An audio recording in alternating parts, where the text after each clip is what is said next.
뇌과학자이면서 트라우마 연구가인 브루스 페리 박사와 미국 최고의 앵커우먼인 오프라 윈프리가 공저로 낸 당신에게 무슨 일이 있었나요? 라는 책이 있습니다. 이 책은 사람이 어린 시절서부터 또 어린 시절뿐만 아니라 인생을 살아가는 과정 속에서 많은 트라우마가 생긴다는 거예요.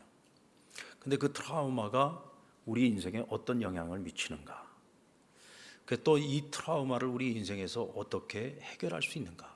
어떻게 트라우마로부터 우리가 벗어날 수 있는가에 대해서 이 두 사람이 서로 이렇게 함께 대화식으로 풀어가는 그런 책입니다. 굉장히 유익한 책인데 꼭 한번 읽어보셨으면 좋겠습니다. 이 책에 이런 내용이 나와요.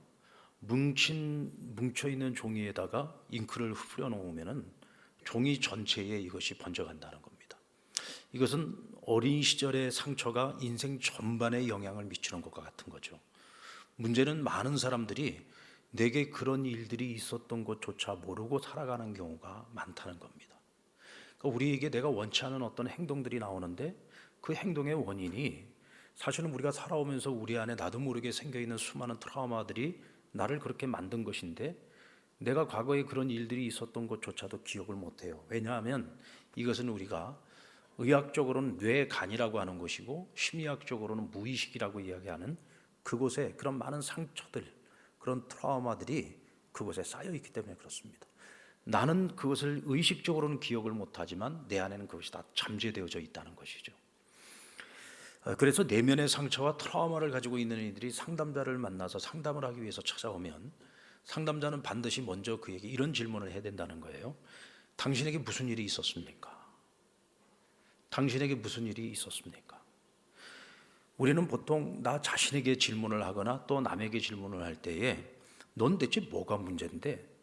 넌 대체 뭐가 잘못된 건데?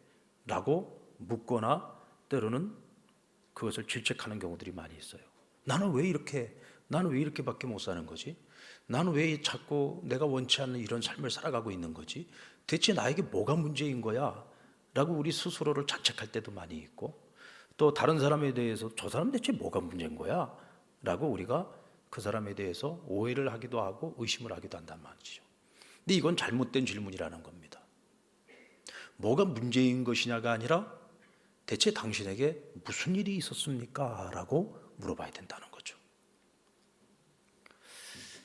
근데 가장 의외인 것은 이와 같은 트라우마가 가장 많이 발생되는 진원지가 어디냐?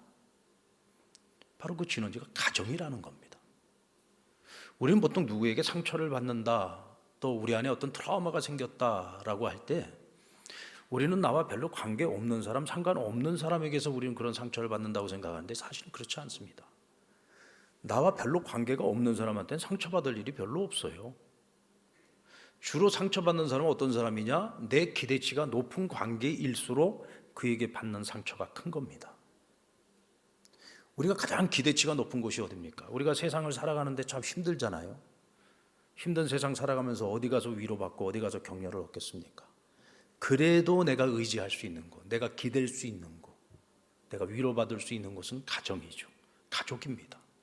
부모에게 위로받고 싶고 형제에게 위로받고 싶고 부부간에도 서로 위로받고 싶고 그런데 내가 기대했던 것만큼 그들로부터 위로받고 격려를 얻는 것이 아니라 오히려 그들에게 상처를 받았을 때는 남에게 받는 상처보다 그 상처가 훨씬 더 크고 그리고 그 후유증이 훨씬 더 오래 간다는 거죠.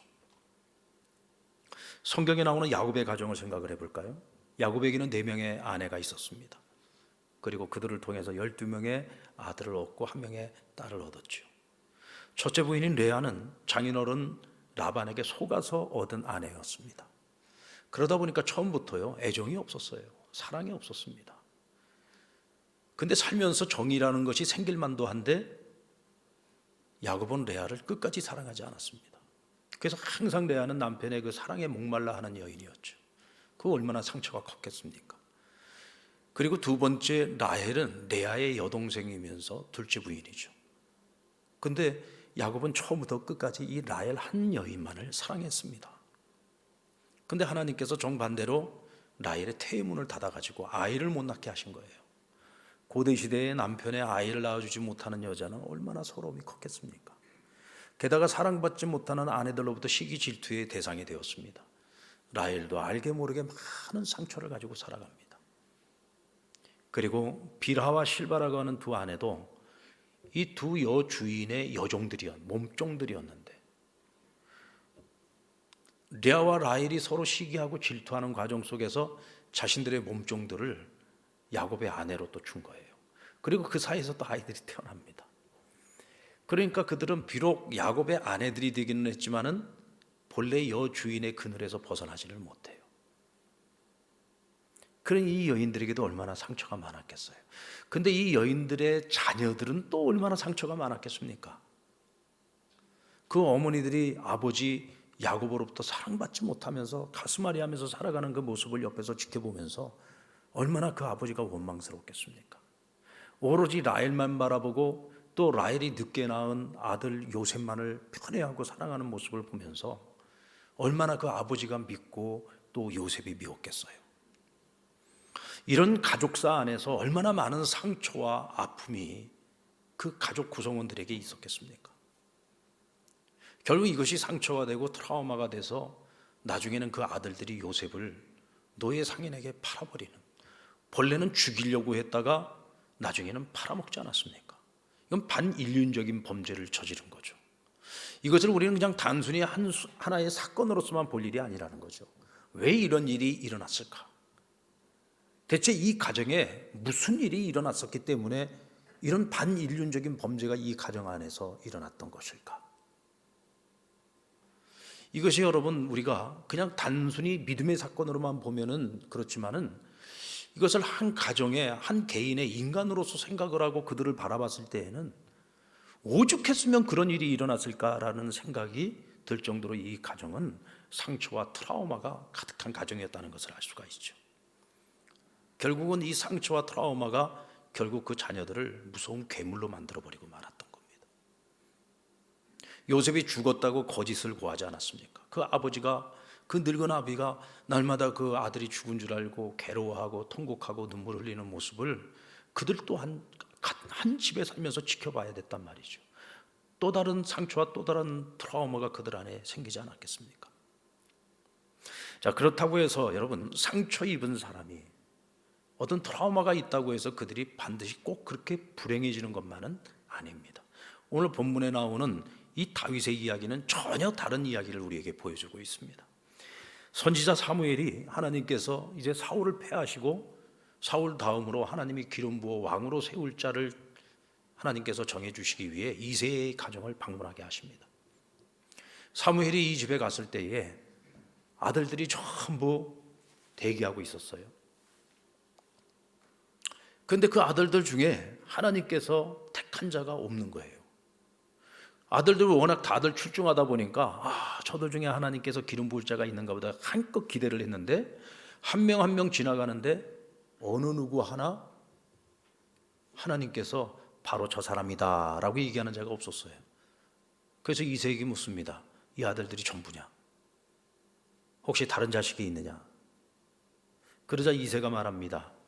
막내 아들이 있는데 그 아이는 양을 지키고 있습니다. 다윗이라고 그 이름을 말하지도 않았어요. 막내 아들이 하나 남아있다. 그 막내 아들만 이 자리에 참석하지 않았다는 겁니다. 그런데 그 아이가 뭐 하고 있느냐? 지금 들에서 양을 지키고 있다. 이 아버지 이새에게 이 막내 아들 다윗은 그렇게 중요한 존재가 아니었던 거죠. 소외된 존재였던 겁니다. 이제 15살밖에 안 된 이 아이가 할 수 있는 일이라고 하는 것은 양을 치는 일이 전부인 이 아버지가 생각할 때에 굳이 사무엘과 함께 만나서 제사를 드리고 또 식사를 하는 이 자리에 이 막내 아들 다윗은 굳이 참석할 필요가 없는 그런 아들이었던 거죠. 별 볼 일 없는 아들이었던 겁니다. 어쩌면 버려지는 패였는지도 모르죠. 그저 한낱 가장 작은 아이에 불과했던 겁니다. 블레셋과 전쟁을 치르고 있는 형들에게 도시락 배달을 갔던 다윗에게 가장 큰 형, 맏형이었던 엘리압이 다윗에게 한 말을 들어보면 그가 얼마나 형제들에게도 무시당하고 살았는지를 알 수가 있어요. 사무엘상 17장 28절 말씀에 보면은 그가 다윗에게 노를 바라여 이르되 내가 어찌하여 이리로 내려왔느냐? 들에 있는 양들을 누구에게 맡겼느냐? 나는 내 교만과 내 마음의 완악함을 아노니 내가 전쟁을 구경하러 왔노라. 지금 여러분 다윗이 전쟁터에 와 있는 겁니다. 그것도 도시락 배달하려고. 이건 여러분 죽음을 각오하고 여기까지 온 거예요. 언제 죽을지 모르는 전쟁터로 지금 찾아온 것 아닙니까? 얼마나 감사한 일이고 귀한 일이에요. 그러면 동생에게 고맙다고 미안하다고 해야 될 이 상황 속에서 오히려 그 동생을 꾸짖었어요. 너 양떼들은 나 어떻게 하고 여길 지금 내려왔어?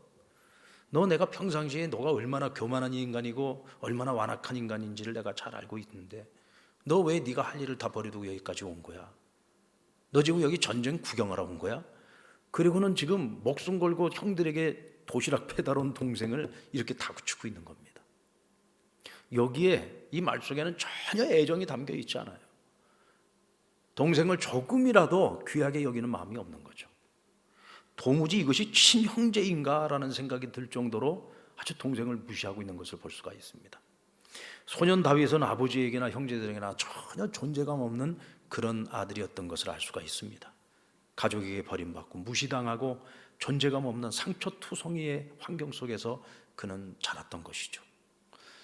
여러분, 만약 이런 환경 속에서 자라는 자녀라면 과연 그 아이에게 자존감이라는 것이 있을까요? 자존감이 있겠습니까? 무슨 자신감 같은 게 있겠습니까? 그런데 오늘 뒤늦게 나타난 다윗의 모습을 보면 우리가 상상할 수 있는 모습과는 너무나 정반대의 모습을 보게 됩니다. 우리 12절 말씀을 같이 한번 읽어볼까요? 12절 시작. 이에 사람을 보내어 그를 데려오매 그의 빛이 붉고 눈이 빼어나고 얼굴이 아름답더라. 여호와께서 이르시되 이가 그니 일어나 기름을 부으라 하시는지라. 자, 다윗의 모습이 어떤 모습입니까? 열등감으로 가득한 모습인가요? 소외된 자의 모습입니까? 불행한 모습인가요? 아무런 자신감도 없이 사람의 눈도 똑바로 쳐다보지도 못하고 그렇게 그늘진 얼굴을 하고 있었습니까? 아니잖아요. 빼어난 눈을 가지고 있다고 했습니다. 여기서 말하는 눈이 빼어나다는 말은 눈에 총기가 넘치고 자신감이 넘쳤다는 거예요. 어떻게 이런 환경 속에서 자라난 다윗이 이렇게 자신감 넘치는 모습을, 그리고 눈에는 총기가 있어서 아주 용맹함마저도 보여졌다는 거죠. 그리고 그의 이 낯빛은 붉다고 했습니다. 왜 붉었을까요? 늘 들녘에서 양들을 돌보고 있었으니까. 늘 성실하게 신실하게 그늘만 찾아다니는 그런 목자가 아니라 양들과 함께 그 뜨거운 태양볕 아래에서도 얼굴 타는 줄도 모르고 그냥 열심히 성실하게 일하는 다윗이었기 때문에 몸은 붉어졌고 눈은 빼어나고 그리고 그 얼굴이 아름답다 그랬습니다. 저는 이 아름답다는 표현이 하나님의 눈으로 볼 때 이 다윗의 모습이 너무나 아름다운 모습이었다, 저는 그렇게 읽었습니다. 하나님이 보실 때 그가 너무 아름다운 얼굴을 가지고 있었다. 그만큼 하나님께서 다윗을 사랑하셨다는 뜻이죠. 우리가 흔히 생각할 수 있는 이렇게 좋지 않은 환경 속에서 무시당하며 소외된 삶을 살아왔던 다윗이 어떻게 이렇게 빼어난 모습을 할 수 있었을까? 대체 그 이유가 무엇이었을까?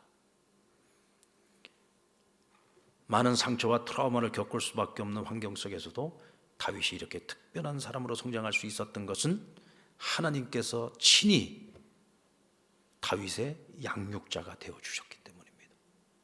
하나님이 친히 그를 돌봐주시고 하나님께서 친히 그를 양육해 주셨기 때문이라는 거예요. 다윗은 시편 27편 10절 말씀에서 이런 고백을 합니다. 내 부모는 나를 버렸으나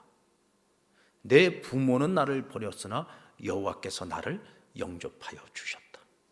부모는 나를 버렸다는 거예요. 아니 마치 버려진 아이 취급을 당하면서 그렇게 그 가정에서 소외당하고 정말 존재감 없이 살았다는 얘기죠.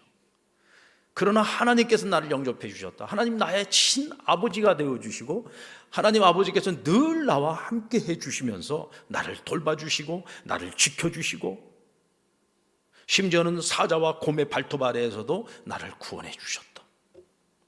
그 나중에 블레셋과의 전쟁에서 이스라엘의 군대 하나님의 군대인데 이 군대가 골리앗이라는 블레셋의 그 거인 장수 하나를 갖다가 감당을 못 해가지고 다들 숨죽이고 숨어 있는데, 이 어린 소년이 만군의 여호와의 이름을 가지고 내가 저 원수를 때려 죽이겠다고 나섰지 않았습니까?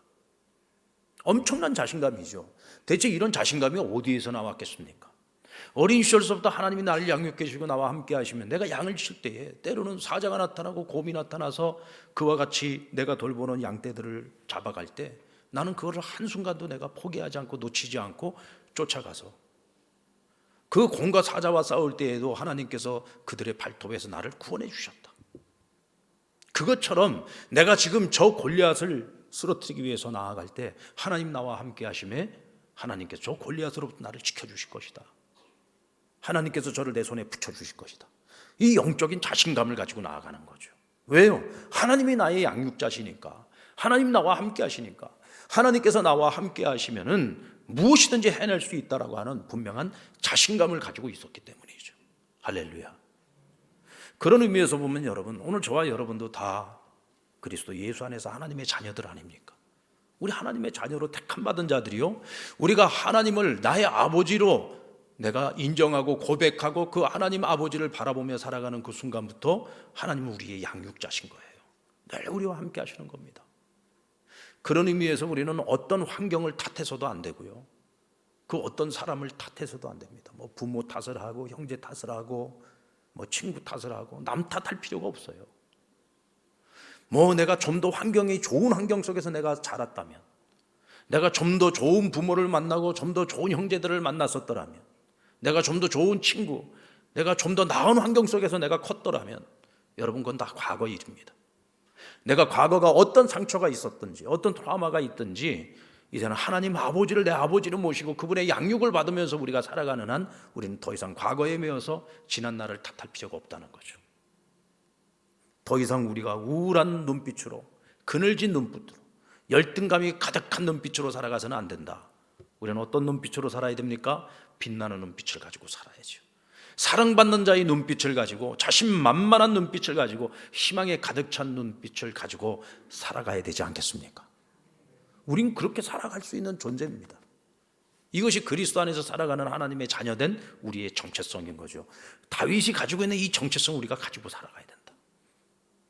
다윗이 우리하고 더 나을 것이 없어요. 사실은 우리가 더 나은 환경 속에 있지 않습니까? 우리가 하나님 앞에 더 감사할 일이 많은 거예요.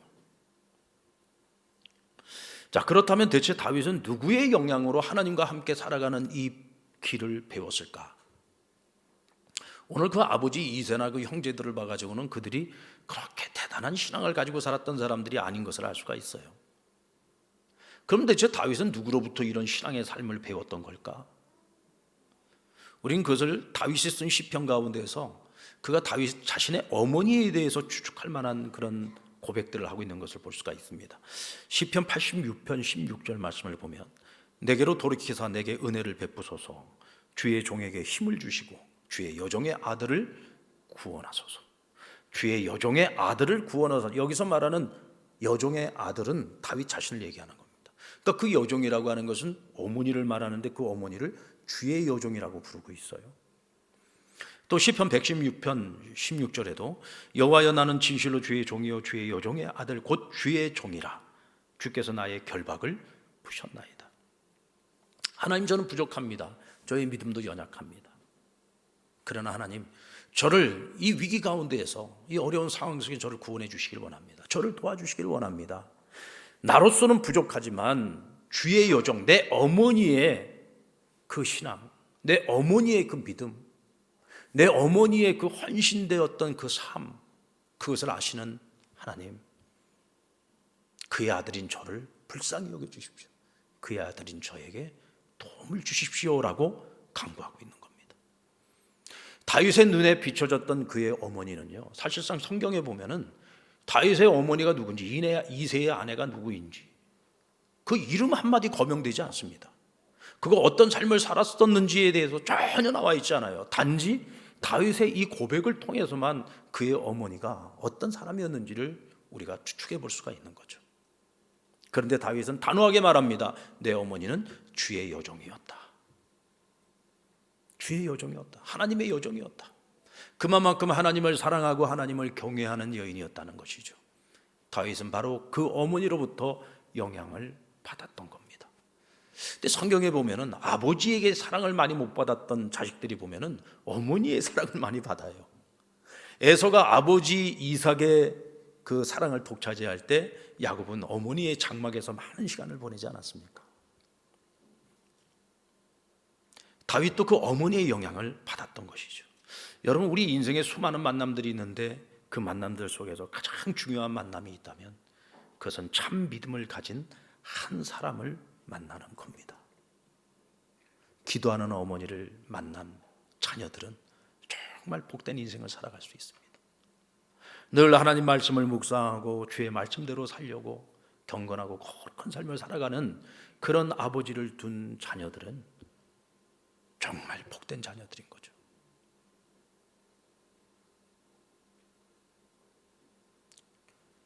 우리 가문에 처음 믿음을 갖게 된 그 한 사람, 우리 가정에 믿음을 가지고 믿음을 따라 살려고 잘 애쓰며 노력하며 살았던 그 한 사람.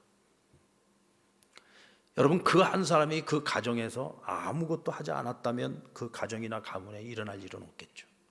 그러나 그 한 사람이 그 가정 안에서 그 가문 속에서 믿는 자로서 마땅히 해야 할 일을 하기 시작한다면 가정이 변화될 수 있습니다. 가문이 변화될 수 있습니다. 자식들이 변화될 수 있고 남편이 변화될 수 있고 부모도 변화될 수 있고, 어쨌든 그 한 사람이 정말 중요하다는 거죠. 어쩌면 오늘 우리들도 그 한 사람을 만났기 때문에 우리가 지금 이 자리에 있는 것일 겁니다. 또 우리들 가운데는 누군가 그 가정과 가문에서 그 한 사람이 되어야 하는 분들도 계실 겁니다. 근데 바로 그 한 사람들이 자기 역할을 감당해서 선한 영향력을 미쳐야 된다는 거죠. 어디에? 가정에 그 영향을 미쳐야 됩니다.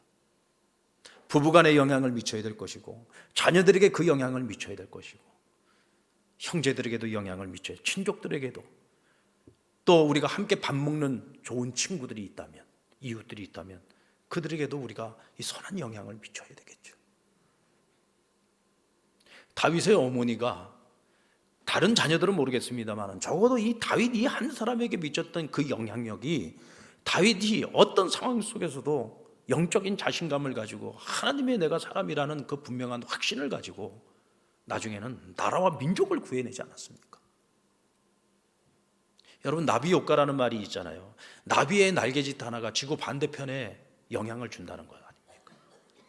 우리 믿는 사람들이 가정 안에서나 가문에서나 또 우리가 살아가는 세상 속에서 뭐 그렇게 그다지 중요한 역할을 하고 있지는 않은 사람이에요. 그 사람이 하고 있는 일들이 뭐 그렇게 대단한 일은 아닌 것 같아요. 그러나 그들 한 사람 한 사람이 믿음 안에서 내가 해야 될 일들을, 비록 작은 날개짓일지라도 그 일들을 해나가고 있으면 그 영향력이 나중에는 점점 더 커져서 나라와 민족을 살리고 세계 열방을 살리는 일까지도 해낼 수 있는 것이죠.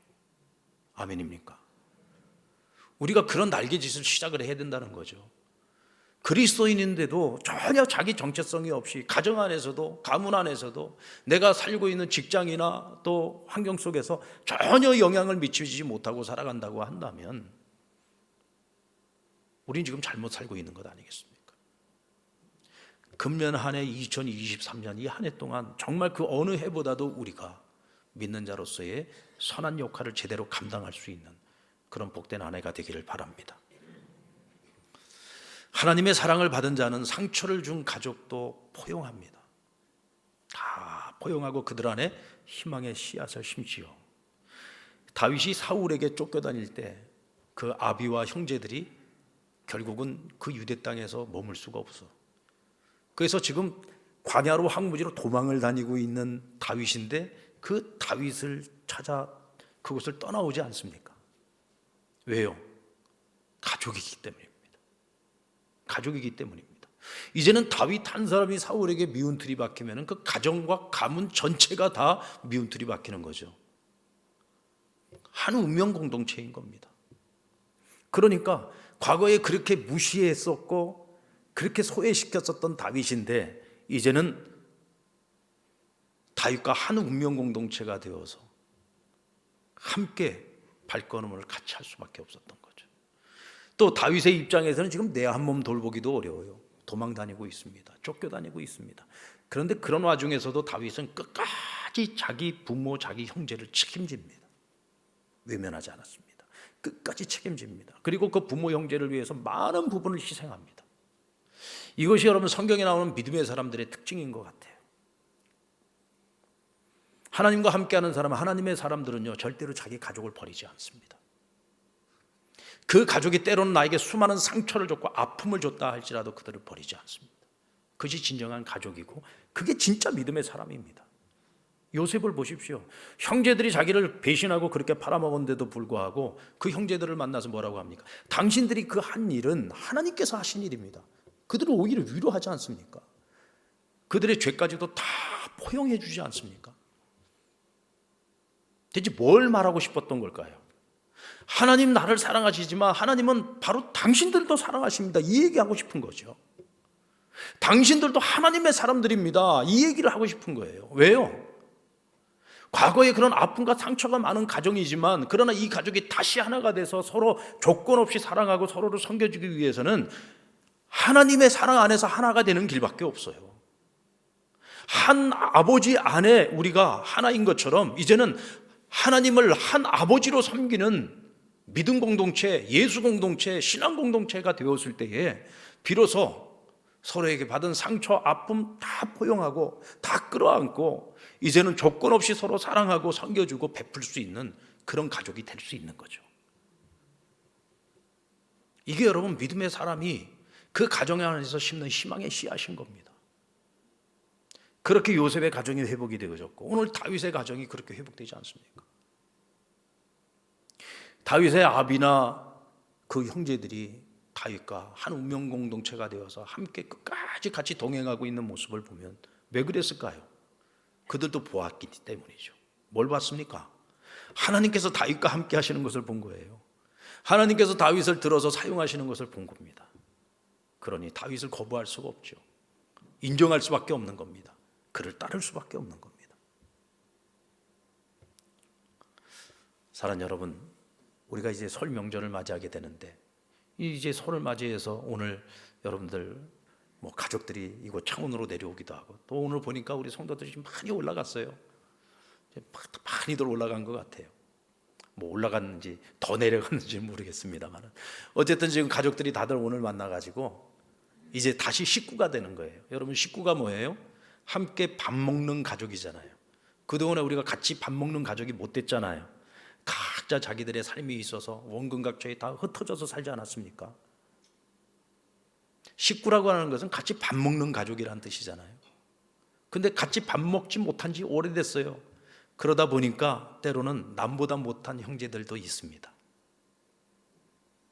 같이 밥을 먹지 않다 보니까 지금 현재 밥을 먹고 있는 가족, 그 가족 중심으로 살아가다 보니까 형제들이 어디에서 무엇을 어떻게 살아가고 있는지 전혀 관심 없이 그냥 그러고 살다가 명절이 되면 한 번 모이는 거죠.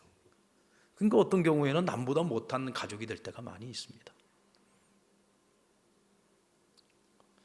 이런 명절 때에 우리가 함께 모이게 되면 다시 밥을 먹습니다. 식구가 되는 거죠. 다시 밥을 먹는 식구가 되는 겁니다. 그러면서 우리 어린 시절에 가족들이 그 참 가난하고 어려웠던 시절에도 같이 밥 먹었던 이야기들. 우리 가족은 가족들이 같이 모이면은 누님들이 항상 하는 얘기가 있어요. 우리는 항상 계란 후라이가 주된 주제가 됩니다. 계란 후라이. 예전에 없던 시절에 계란 후라이가 참 이게 그것도 귀한 음식인데 항상 계란 후라이를 하면은 누님들 셋의 아들 하나, 이 귀한 아들이라고 어머니가 맨날 아버지하고 저하고만 계란 후라이를 주고 자기네는 계란 후라이를 안 줬다는 거예요. 제 기억으로는 분명히 같이 먹었던 기억이 있는데 자기들 기억으로는 저만 먹었다고 아주 그냥 저를 막 몰아세웁니다. 그것도 다 추억인 거죠. 옛날 이야기. 같이 밥 먹었던, 같이 밥을 먹었기 때문에 그런 추억들도 그런 기억들도 남아있는 거잖아요. 근데 여러분 우리가 과거의 이야기만 하는 건 아니지 않습니까? 우리가 서로 떨어져서 먼 곳에서 같이 살아가는 동안에도 우리가 하나님을 만난 이야기들, 내 인생에 하나님 찾아오셔서 내 안에 일어났던 이야기들, 그런 수많은 이야기들을 같이 나누면서 우리 가족들이 전부 같은 믿음 안에 있다면은 그 자리가 정말 은혜 받는 자리가 되겠죠. 은혜 충만한 자리가 되지 않겠습니까? 믿지 않는 형제들이 있다고 한다면 그 자리를 통해서 하나님이 어떤 분이신지를 간접적이나마 듣고 알아가고 언젠가 때가 되면 복음을 영접하고 구원받는 역사도 그 안에서 일어나지 않겠습니까? 결국은 여러분, 우리가 진정한 가족이 되려면 예수 가족이 돼야 됩니다. 오늘 여러분들 주보를 보면은 오늘 제목이 뭐라고 돼 있어요? 우리는 가족입니다. 우리는 가족입니다. 오늘 상랑교회라고 하는 이 신앙 공동체 안에서 만난 우리 모두가 다 가족이요. 우리가 무슨 가족이에요? 예수 가족입니다. 예수 가족.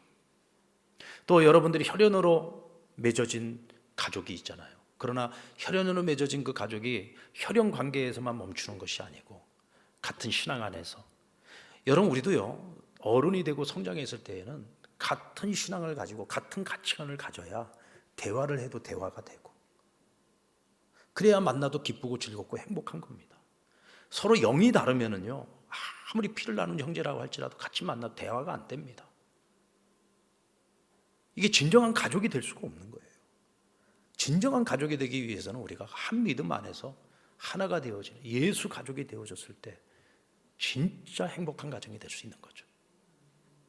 금년 한 해 동안 여러분들 안에 지난날 어떤 상처가 있었던, 어떤 트라우마가 있었던, 하나님의 사랑 안에서 그 모든 것들이 다 치유되고 회복되기를 주님의 이름으로 축원합니다. 여러분들이 믿는 자로서 여러분 가정 안에서, 먼저 가정 안에서부터 선한 영향을 미치십시오. 마땅히 할 일을 회피하지 마시고 이제부터 하셔야 됩니다. 작은 날개짓일지라도 지금부터 시작하셔야 됩니다. 그것이 우리 가정을 살리고 우리 가족을 살리고 가문을 살리고 나라와 민족을 살리게 될 겁니다. 설 명절을 기점으로 하십시오. 오늘을 기점으로 해서 우리가 예수 가족으로 거듭날 수 있는 우리 상남의 모든 믿음의 가족들이 되시기를 주님의 이름으로 축원합니다.